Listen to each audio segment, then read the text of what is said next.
Hey everybody, Pastor Josh here. Welcome back to another midweek episode. This summer we're taking your questions. And the question that I want to tackle today is, so Pastor, what do you think about the statement to love the sinner but to hate the sin?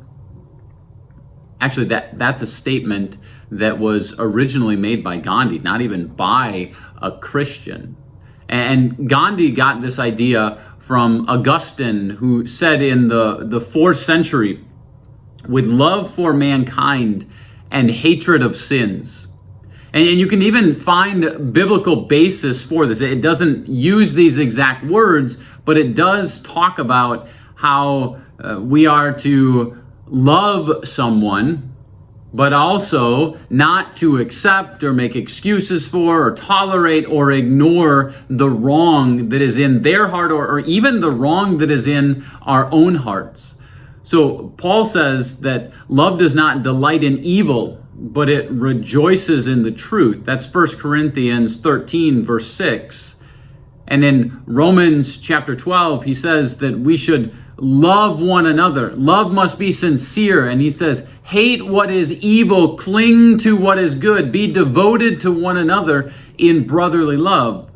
So there's an inclination of our heart that should be drawn toward loving others, and yet, on the other hand, loathing, despising what is evil.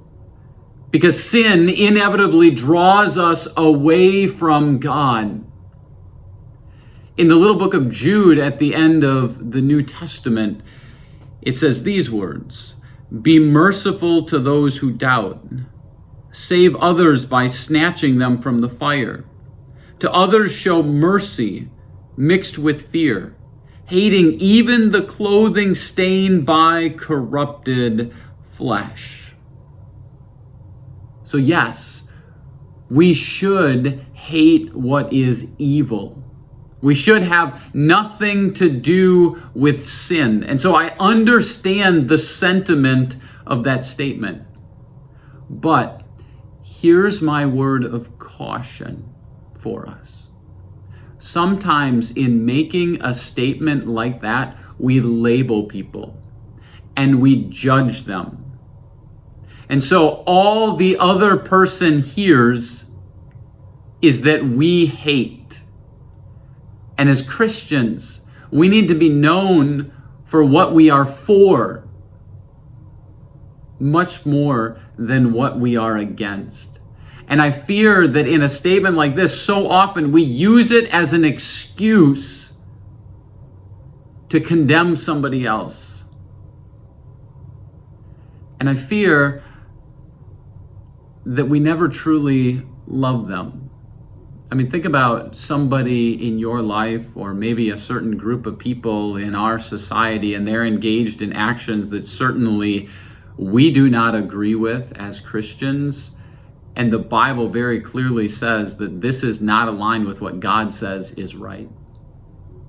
Do you have that person in mind? Do you have that group of people in mind? Then let me ask you this question. What are you doing to intentionally love them? And do they know that you love them? Because it's easy to say these words in principle, I love the sinner.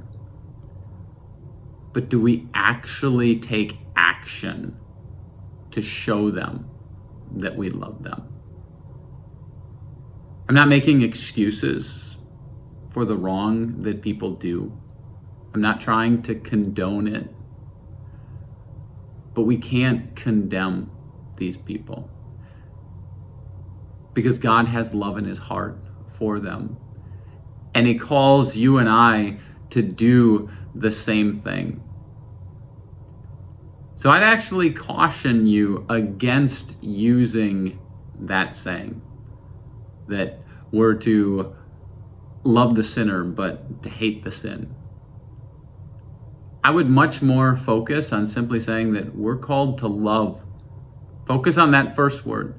We're called to love.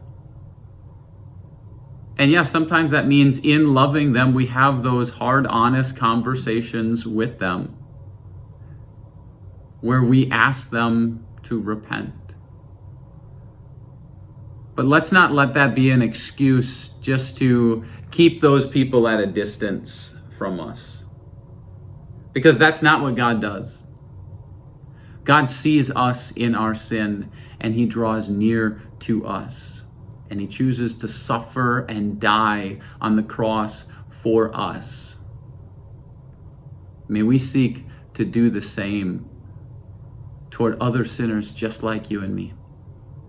To love them as Christ loved us. Thanks for joining me today. Shoot me some of your questions and we'll continue to take them throughout the summer.